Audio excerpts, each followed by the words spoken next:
Hello, and welcome back. This is Borahla here. So, welcome back also from your visit to 1880. I hope you did enjoy the grammar translation approach and the dear old professor. Have any of you had this kind of instruction?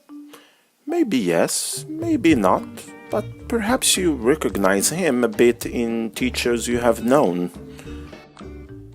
As you could tell from our visit, the teachers in the grammar translation approach valued the historical and cultural aspects of language, and that being able to read and translate language opened up new worlds of literature they wouldn't normally have access to.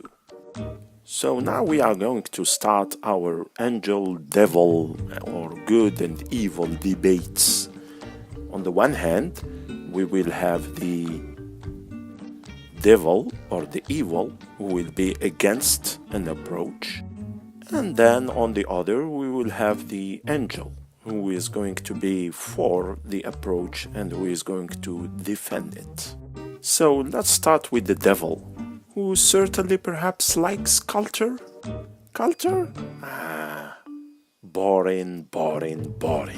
I want to poke my eyes out, or at least poke someone's eyes out.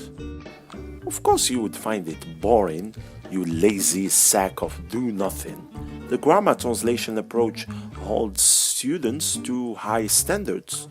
Not only standards of conduct, such as proper etiquette, but high standards of commitment and the belief that there is something to learn from other cultures that we can and should understand.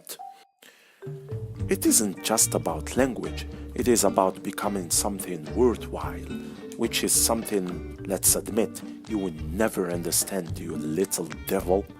We aren't just learning about words, we are letting these words guide our behavior and give us an understanding of human nature. Huh? Who? What? Huh? Oh, you were talking? Were you actually agreeing to be a student in a class like that? Boring.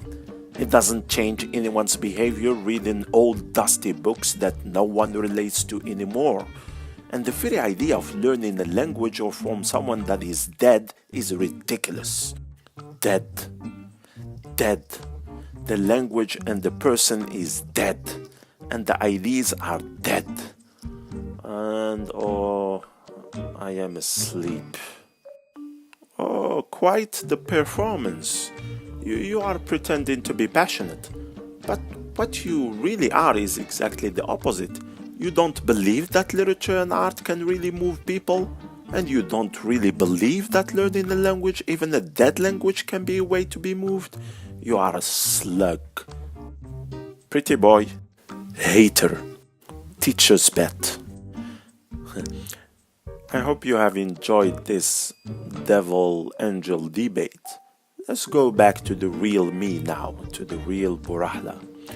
Regardless of your view, the grammar translation approach presents an opportunity for you to think about language in terms of a historical lens.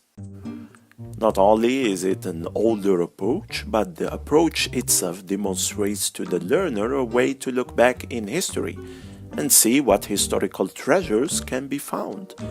By looking at language through the lens of literature, grammar, and culture, we get a sense of what truly mattered to our dear old professor. In the next lesson, in the next video, we will take a look at some of the things language teachers have learned from the grammar translation approach. Believe it or not, there are things we still do today that have been handed down to us by those wonderful teachers of yesterday. See you then, and thanks for listening.